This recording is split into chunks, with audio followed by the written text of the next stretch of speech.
you have to understand the biological capabilities that are within all of us. And Mhm. just because some people are really good at ignoring their internal warning system, Right. it doesn't last always. Insert mental health crisis, which is Right. why I'm so passionate about telling people about my story, because don't do what I did. Mhm. Don't keep Mhm. pushing through. It does not Right. go anywhere that is going to help you. What's going to happen is you're going to break your brain. Hey, y'all, and welcome to Let's Talk Sis. I'm Shekinah, your host, and as we spend time together, I can promise you three things. I'll be honest, I'll make you laugh, and I won't hold back.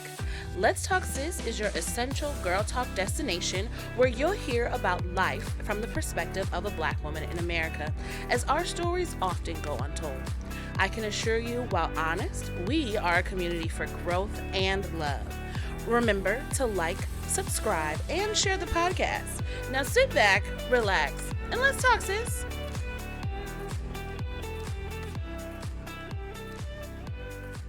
So, thank you first of all for sharing because you shared a lot, I and know. I was trying to not no pack it in the in. best way because we don't hear your story, often. I think a lot of us, me included, are afraid of a conversation around medication, Mhm. because I would just say for me, the trajectory seems to be strung out, on Mhm. something. That's just Mhm. what I've seen. Those are just unfortunate examples that I've seen. Not the best sources to be considering as fact, but it's Yeah. just what is there. It's just the natural um thought process. And so that's why I really wanted to have this conversation, because this conversation around neurodivergence, being on the spectrum, ADHD, all the things in our communities, in Black women specifically, for me is something new, right? Mhm. It's not, it's always existed, but it was Mhm. something they had, not we Mhm. had. Mhm. If you catch what I'm saying, Mhm. it was not something we had to deal with. I knew two gentlemen growing up who were on the spectrum, but I never had any language whatsoever to put towards what they had going on. It Mhm. was just, they're a little special. He just treat them like the rest of everybody. He liked to talk to, he want a piece of cake too, or whatever. It was that. And they were extreme because they were nonverbal Mhm. Mhm. in what they had going on. And still to this day I couldn't tell you exactly what their diagnosis was, but all of that to say, now in this new season and this new opportunity to speak about this conversation is just really important, and to normalize it. As I told you when we were speaking, the first ding or person I really kind of heard speaking aloud was Amanda Seals on Yeah. her discovering her diagnoses, and where she falls on the spectrum, and all the things that she went through to discover that, Yeah. before discovering that, and then Mhm. after. Because Mhm. I think those are all those, as she kind of told her story, those all seemed to be different people, if you Mhm. will, Mhm. existing in the same spider verse. Because when I Mhm. say that, I mean, before the diagnosis, there seems to be this wondering of what it is. There's something not right. No, I don't even want to say right. There's something different. There's Yes. something special. There's something unique. Being told something's wrong. I'm Mhm. constantly being told you're doing it wrong. You're approaching it wrong. And for her example, that she spoke a lot about was and what manifested a lot was her bluntness and Yeah. her direct speaking towards other people, and how before the diagnosis, right, that was just totally just, I don't know why I just feel the need, I need to say what I gotta say. That's just, I don't know, just how I'm wired. Then there's, you receive this diagnosis, you receive this influx of information about now how your brain works and why you operate in the way you are. And I can imagine in that space, there's probably I would liken it probably to the 5 stages of grief. And It's I want to definitely a hear grief your process. experience Hmm. in that moment of getting the diagnosis, like what you're going through, because that person that you look so critically at through that lens, I feel like you now have this newfound understanding, but she was also you, but now it's not, because so Yeah. what is all of that Yeah. like? And I mean, I hope that made sense, but I'm It just, does. I'm trying to put myself in your shoes. But Yeah. again, we don't hear these stories often. Yeah. So, tell me. Yeah, yeah, it makes total sense. And Amanda Seals has definitely been inspiring to me Mm, as well on this journey, because no, a lot of people are not talking about it. We're starting to talk about it more because some of us are talking about it publicly. mhm, But there have been people who are on the spectrum around us forever, mhm, and even I'm an educator, right? So even in my training about autism, it was very much about those who were nonverbal, those who might have also had physical manifestations of what was happening, correct. right? So the differences were very, very obvious. Yep. And that is the way that I was trained as an educator to think Right. about autism, right? ADHD was definitely through the lens of white boys mostly, but boys for sure. Mm-hmm. We weren't Mm-hmm. learning about, do girls have ADHD at Right. all, or even understanding trauma. So the way that this got started was me trying to understand my students, Mm, because the positions, I was always at schools that had students with higher needs, low socioeconomic status, have experienced failure in the past. So those are the types of schools that I always preferred to work in, mm-hmm. because those are the kids that I felt like I could relate to and I could help. Now I know Okay. why. But even then, I wasn't connecting all of that, Yeah, right? I sure. just knew that's where my spirit was being called. So that's why I really started getting interested in brain research. Now, my Mm-hmm. bachelor's degree is in biology, Mm-hmm. but I thought I was going to be in a lab somewhere, right? Because Mm-hmm. teaching is actually the last thing I thought I was going to be doing with my life, because Mm-hmm. who's teaching these badass kids, right? But then I wound up in middle school and I loved it. Oof. So that's kind of where the Hello. curiosity started. So Mm-hmm. then I told you about the situation that happened where, okay, I decided I'm leaving the US. When I'm out here frolicking and I'm on my frolicking journey, right? And Right. I'm, appreciating that I got out. I'm telling myself I'm safe every day, but I'm really thinking this is about the US the whole time. I'm just Sure. like, it's a lot that was happening and it's still a lot External that's happening. circumstances. Right. So what happened was I had been gone a while and I would come back every so often, maybe to visit, maybe to work. Okay. Not for long, but would just come back. And every time it was just a lot. Every time. Mm. It just felt really heavy. It was just a lot going on. It just wasn't working the way that it was. Now keep in mind, when I left here, I sold all my stuff. Okay. So it's not like I'm coming back to the US to my house, my car. I'm like Mhm. on somebody's whatever, in their guest Mhm. room or in a hotel or Mhm. whatever, and also it's expensive in the Mm. US, Lord Jesus. Get Huh. me out of here. Hello? Right.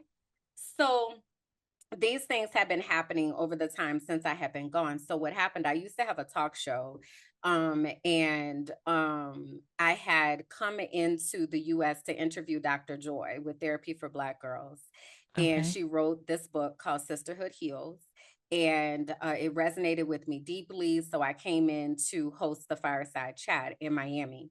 And while I was in Miami, I just saw the ugliness of the country through new eyes, Mm. because again, my life is not here anymore. So I couldn't even get a SIM card for my phone to work. And like just the way Mhm. that people were showing up was wild to me. And I was like, I'm from here. I don't Mhm. live here anymore, but I speak the language and I'm from, how y'all expect people who don't know the language to come here and be able to Yeah. function?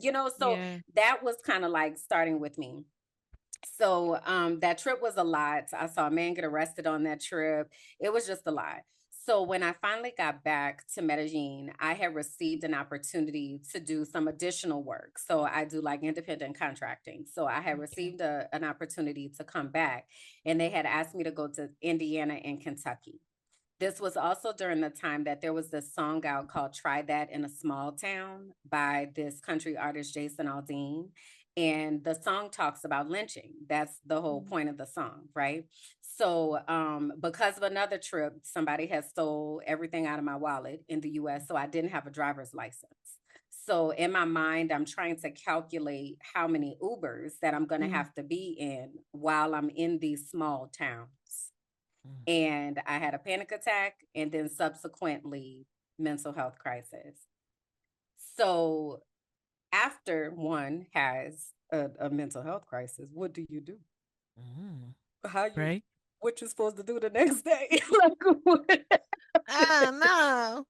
Get some help. I would So look on the best end of the spectrum is get some help. On the worst end, most of us just go back to work. right. But my brain was at the point of we're not see that all of that you was doing, we're not doing that anymore, sis. Okay. Honey. Yeah. So this was July of 2023. So I find a new therapist, and I'm like, and now a trauma therapist, right? Because I really need to understand what the hell just happened, Mhm. because I don't even know what's happening in my brain right now. So I start working with her. And through that time, of course, as the therapist is getting to know you, they're asking you questions about your life. And I'm very much, remember, I said sometimes I live adjacent to my life, sometimes I live behind my life. I'm not really in my life. So a Mhm, lot of mhm, times I mhm. talk about my life like it's not my life, right? So I'm Mm. saying things and I'm just like, just Just talking, going through it. Boom, boom, boom, just boom. talking, just Yeah. talking. So she was like, hey, we need to Unpack. pause for a Yeah. second, sis, right here, because Yeah. I got questions that need answered. Listen, okay.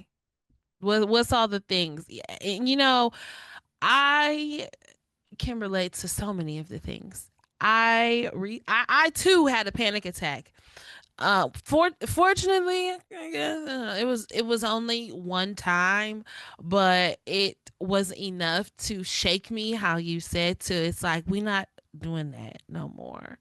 I was speaking on this on another episode, but I used to work for a rental car company. I was a branch manager, and I didn't realize at the time the literal creative bone, blood, and spirit that is in me, Mm-hmm. and how much of a creative I am, Mm-hmm. and how much that piece of me needs to be fed.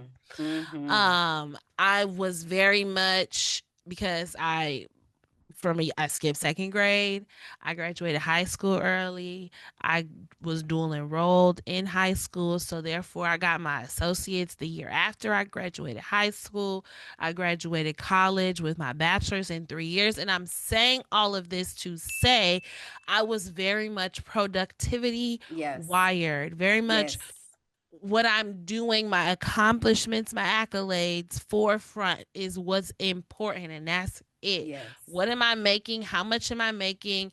Is this job a stepping stone for the next job? Is this, Mm-hmm. that was such the driver in my life, Mm-hmm. right? And it Mm-hmm. wasn't until I had a panic attack Mm-hmm. at a job, because it required a lot of logistics, the moving parts, the pieces, the equipment, what I was given to work with was not adequate, and therefore made me feel Mm. Like inadequate. you weren't adequate. I, I, Mm-hmm. my brain, the job was to be logistics, right?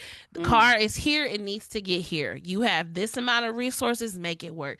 That was what I did all day, every day. So that wasn't anything new, right? Mm-hmm. It was the fact that I couldn't figure it out, but it wasn't because I couldn't figure it out. It was because I didn't have the resources to. I can tell you Right. exactly Right. what we need to do. But if Yeah. y'all not going to give me what I need to get it done, there's Correct. nothing more I can. And so, in my brain at the time could not because again, I can figure things out. I'm a Mm-hmm. problem Mm-hmm. solver. I Mm-hmm. do things, right? Mm-hmm. That Mm-hmm. was how my brain was working. And when it couldn't do what it was doing, it freaked out. It And turns into an I existential remember crisis. this. Yeah, I remember this day so clear. I froze. I Yeah. couldn't breathe. Like you said, my heartbeat increased. I'm sweating. I'm crying. What the hell is going on? It's just cars, girl. But Yeah. it was so much more than that, you know. And, Yeah. you So know, I wanted to comment on something you said, because the thing about, like you said, being wired for productivity, right? mm-hmm, So remember I was saying, like, I was always on to the next. Like, mm-hmm, it's mm-hmm, things to mm-hmm. do. It's like, yes, I got the Yes, degree, got the master's, moving on, doing this, doing that, bought the house, all the things, right? The things, the things, the yes, things, yes, the yes, things, yes. right? What I learned and what started unpacking and how it got to me receiving this diagnosis is that was something that I was also doing for safety, because I Mm-hmm, grew up in a home with a narcissistic mother and she mm, used me as a trophy. So mm, the times that I was safest were the mm-hmm. times that I was producing so that I could Correct, make her look good, right? correct. Now, granted, yes, I'm brilliant, which is why that's the thing. I decided I was going to college. I was 8. I was like, oh, this, which, how y'all get out Hello? of here? What you say you got to do? Success was never the question. You say we got to go to college to get out of That's what this? I got to do to get say That's what's less. happening. And I'll Okay. do it right now. Because I could do school. That ain't no problem. All right. So This I is, had yes. already made that my mission. Right. Mhm. And she helped me to see that that was a coping mechanism that I had been holding on to keep myself safe. Is if I'm consistently proving myself, then I will be safe. That had manifested in me being trapped in an abusive relationship for 13 years. That had manifested with that relationship with my mother and other relationships, friendships that I had where Yes, people, girl. used me and then made up stories about why we fell out. And it's like, that's not even what happened. I have the screenshots. What are you talking about right Yes, now? girl. Right.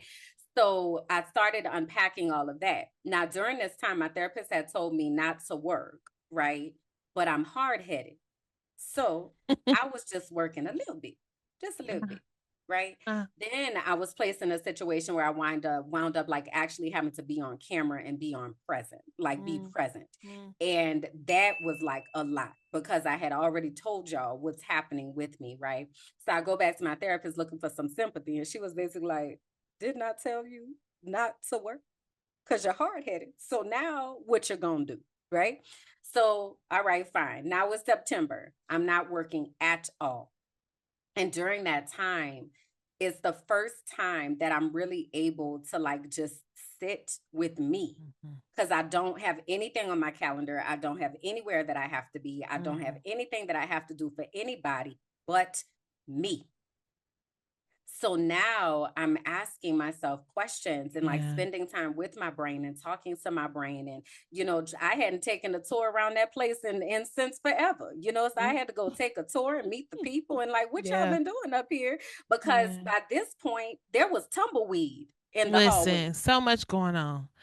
It's so funny you say that because I was just having a conversation with my dad and just organically we were talking about a lot of different things, but basically he kind of was asking in so many words, um, why do I think the poor stay poor, right? Okay. And I said, had you asked me that when I was like 12, 13, I was like, they're lazy. For sure. They're not working. They're not Mm-hmm. doing the things they need to do. Right. And then I said, but from personal experience, not that I'm claiming poor, but child, I ain't rich yet. And we got some things to work out. The money hasn't hit my account yet. Amen. Mm-hmm. So I said, well, when I think about my personal experience, which is not any the worst by any circumstance, but when I graduated college, I was supposed to be able to move in with you, dad, and your wife, right? And do just what you said, sit with my brain, figure out what I wanted to do, explore the things that fed me, what my passions were, have that opportunity, that moment with myself without having to produce, Mm-hmm. right? Without having to survive, make it, check a box. That didn't happen. Plans changed 2-3 weeks before I was supposed to move. Immediately had to figure it out. Immediately had to take care of myself. And now I'm not, trying to complain or whatever. It's life. It is what it is. But when you ask me things about why people stay where they are, Yeah. a lot of times it's because they don't have this moment, or they don't take the moment, depending on their circumstance, to really sit with themselves and say, okay, what do I need? What am I missing? What brings me joy? What do I not like? What do I like? Where are my passions, my gifts, my talents, my trigger? All those things. Explore that brain space, and we don't have that opportunity so many times. Correct. And it, okay, let's, so what, you don't get the opportunity, pull yourself up by the bootstraps and figure it out. Okay, cool, we get to working, but then we don't ever make it a point to say, okay, I'm stabilized now, let me do some of that work, let me Well, dig in a little bit. And it's so important because it leads to this space of creativity, of inspiration, of motivation, and a perspective on life that you just never could have had right. under all of those other circumstances. Correct. And it's systemic. That's what we have to understand, that this is a systemic issue that was designed this way, right? Talk So about it. someone having the opportunity, it's a privilege to be able to sit down and Yes. ask yourself what brings you joy. And Because yes, most yes, of the yes. people who, especially people that we are talking about who do not have access to money, resources, home, food insecurity, all of those Correct. things, when your brain is in survival mode, the only thing that you are asking is, am I safe? And That is that the was my only point. question. And you can Correct. never say that you are safe if your basic needs are not Are met. not met. Mm-hmm. Then, once you can say, okay, I'm safe, the next question is, am I connected?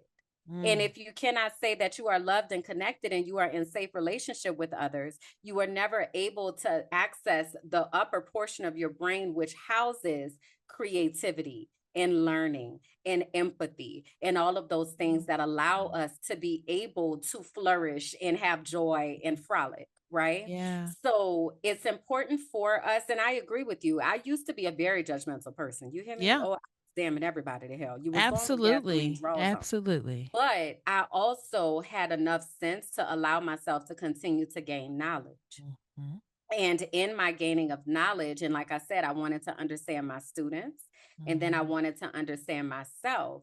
You have to understand the biological capabilities that are within all of us. And just because some people are really good at ignoring their internal warning system, Right. it doesn't last always. Insert mental health crisis, which is Right. why I'm so passionate about telling people about my story, because don't do what I did. Mm-hmm. Don't keep Mm-hmm. pushing through. It does not Right. go anywhere that is going to help you. What's going to happen is you're going to break your brain. And Mm-hmm. now you have to start over, right? Break But your I brain had is the crazy. privilege. I had the privilege of being able to heal outside of the systems of the US that keep people Mm-hmm. in a survival mode. That was a privilege for me. As you mentioned earlier, I'm like, what do you do after a mental health crisis? You're like, well, most people just go back to work, right? Because they don't have the privilege of being able to take time off to heal their brain. There are Yes. so many people that are one moment away from a full on brain shutdown every single day, and they are just trying to keep their shit together. And oftentimes it is not working. And that's when Mm-hmm. we've seen these things happen publicly, and we tweet about it, we laugh about it, we talk about it, but nobody's really talking about what's really happening. And this is happening to real people. Every Okay. day. So it becomes, sometimes I be feeling like I'm screaming out like into the void on the internet, because I be so passionate about it, because we don't understand our brains, and our brains Mm-hmm. control everything. Yeah. Every single function. Our brains control our physical health. We already don't be taking care of our physical health, but our brain controls that. So it's Correct. important for us to be able to lean in, right? So I want to finish telling you about how I got to the diagnosis, right? So I had the mental health crisis. I have this time where I'm off and I'm trying to figure things out, but also I'm not working, which means I'm not earning money. Okay. So I wound up having to leave Colombia and I had to go back to Mexico City where I used to live. And I have OCD. And I didn't know at the time that it was actually OCD. I just knew that I had difficulty with bathrooms. So I told you about my ex-fiance. So he was the first one that noticed. And he would be like, is the floor lava? Because let me tell you what I'm not doing is walking barefoot on no floor and definitely not no tile floor. Not doing it. I can't do Not it. Okay.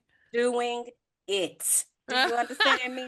Not your So thing. Got it. he's noticing, like, as I'm in the bathroom, like I always had nice rugs and all that, but I'm stepping on the rug. I don't like stepping on the drain in the shower. All of that skeeves me out. So Yeah. he has started like asking me those questions. I've been living with myself. I don't know that the things that I do are different than Yeah, it's somebody not else weird might to be, me. right? Yeah. So he starts pointing that stuff out to me. So now fast forward, I'm about to have to go back to Mexico City. This is not my home. I was staying with someone else. So now this is a foreign bathroom that is completely outside the aesthetic of what I would usually have as a bathroom. Okay.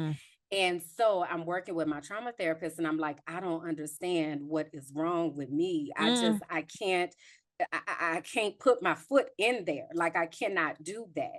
So one of the things she told me was get shower shoes, make the accommodation for yourself that you need to make. Why are you telling Very yourself what you simple. should and should not be able to do? But in Yeah. theory, remember, I'm somebody who's based on performance. And if performance is you're supposed to do this, this is what everybody does. That's what I'm trying to do. And I'm failing miserably at this. Girl. So she relieved me of that. And she was like, girl, get some shower shoes and give your brain Yes. a break. Right. So that was the first Yes. thing. Then my ex-fiance said, have you ever read Howie Mandel's book? And I was like, no, but I think I It's should. very much OCD. Yes. And within the first 5 minutes, I was Oh, in Lord. tears. The Oh, man. way that I want you to, is bathrooms. I want you to understand how many times we got to interact with a bathroom in a day. Okay. No, I get you. Yeah. I wasn't eating because I didn't want to have to go to the bathroom. I wasn't drinking a lot of water because I didn't want to have to go to the bathroom. I was very intentional about when I left the house because I could only use certain bathrooms. It was controlling my life. Okay. So now I had language to say, okay, this is definitely that. This is definitely that. Like I am certain. 1000%. And you feel One, seen. very much seen. Yeah. So now my trauma therapist is like, make the accommodations that you need to make for yourself. Now I have the ability to say, okay, this is what's happening. It's actually it's bathrooms, it's towels. So then she took me through an experience because I've had a lot of trauma in bathrooms. That's where I used to get beatings and all kinds of things, right? So she helped me to make that connection. So there are these places that need to be healed that are manifesting in this way in your life, right? So that was the first thing. So anxiety, depression while I'm in Pennsylvania. Then I realized I had PTSD connected to the experiences at the Department of Education. The OCD came about after that. So then while during this time, I'm like seeing a whole lot, the algorithm like to serve you what the algorithm serves. And it Yes, was a lot absolutely. of like ADHD, autism, like memes and Yep, stuff. yep, But yep. I was very much like, Not me, girl. no, this very much sounds like me. Oh, This very much sounds like me. yeah. Now, You in mind you, my my business. brain had always been busy. But again, I'm not in anybody else's brain and I'm not having conversations with people about their brain. So So I how don't know would you what it's know? like in your brain. I only know my own, right?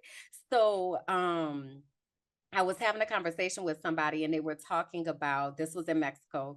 They were talking about using, is it Ritalin? Whatever the drug is that people be abusing, and they be Yeah, trying to use it yeah, to make them focus. So they were saying that it had apparently is supposed to quiet your brain so that you can focus, right? And they were like, man, and I took that and it was my